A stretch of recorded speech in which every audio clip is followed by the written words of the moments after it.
इस क्लास में आप सभी विद्यार्थियों का स्वागत है। हम लोग पढ़ रहे हैं बिजनेस और प्रोफेशन और आप देख रहे हो हमारा YouTube channel commerce career centre Arrah. Business profession में मैंने बताया था कल इनकम टैक्स की दृष्टिकोण से देखा जाए तो बहुत सारे खर्चे गलत भी हो सकते हैं, सही भी हो सकते हैं, यानी अलाउ और डिसअलाउ।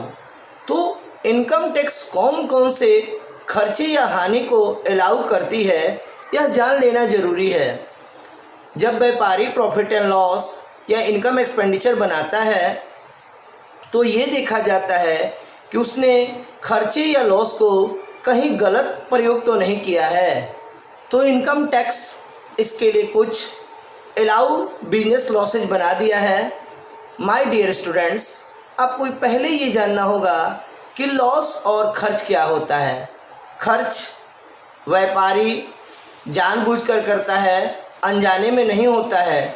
और लॉस बिना किसी दबाव के ही हो जाता है, अकस्मात हो जाता है, उसे रोका नहीं जा सकता। और खर्च को रोका जा सकता है, दबाव किया जा सकता है, और लॉस का कोई दबाव नहीं पड़ता है। तो इस तरीके से मैंने कुछ अलाउ बिजनेस लॉसेज बता दिया है। हम लॉस की बात कर रहे हैं, ये आपको ध्यान रहे, खर्च नहीं। खर्च को कम या अधिक किया जा सकता है, मगर लॉस अकस्मात हो सकते हैं। मगर ये देखना है कि कुछ ही लॉसेज जो आपसे जानबूझकर की लॉस हो जाती है, वैसी लॉस नहीं। कौन कौन सी लॉस इनकम टैक्स के द्वारा अलाउ है, इस पर विचार करना जरूरी है। तो आइए ध्यान देते हैं। सबसे पहला, व्यापारिक माल की हानि। अगर आपका माल जल जाता है, सड़ जाता है, दीमक लग जाता है, तो ऐसी स्थिति में यह इनकम टैक्स इसको अलाउ करता है, यानी कि इसको व्यापारिक लॉस माना जा सकता है। लॉस जितना ही अधिक दिखाएंगे हम, उतना ही हमारी प्रॉफिट कम दिखेगी। प्रॉफिट कम होगा तब तो टैक्स भी कम लगेगा, लेकिन इतना ही लॉसेज जो दिख रहे हैं वही अलाउ है। गारंटी के फलस्वरूप हानि।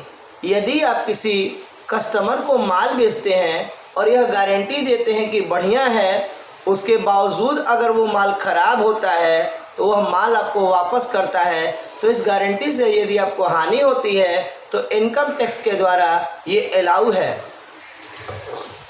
इसके बाद पेशगी की रकम जब्त होने से हानि।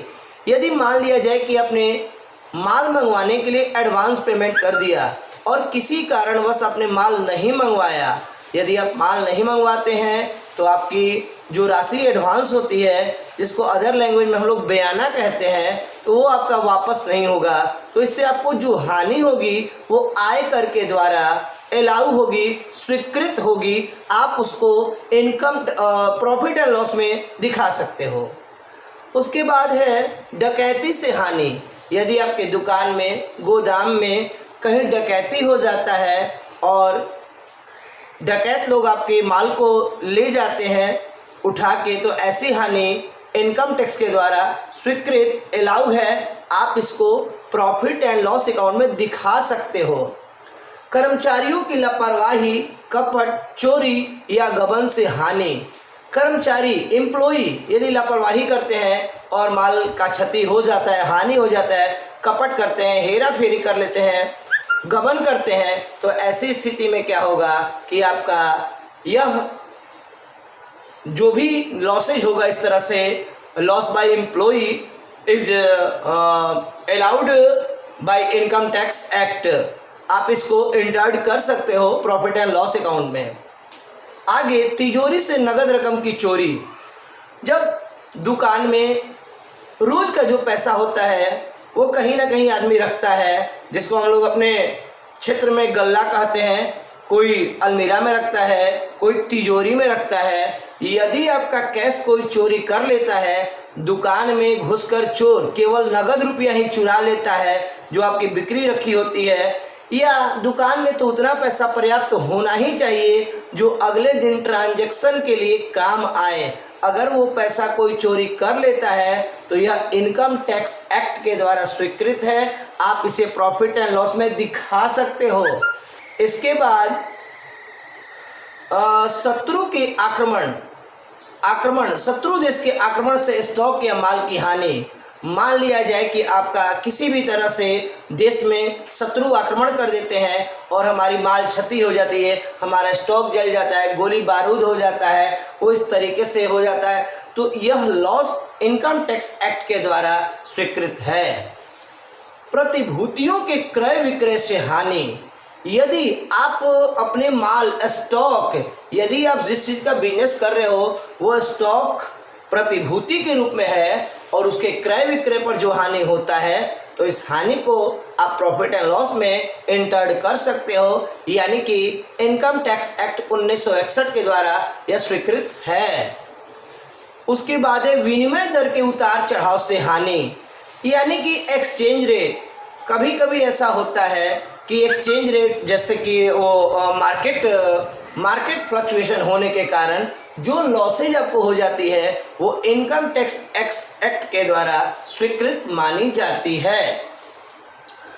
माल के हानि, मार्ग में माल की हानि।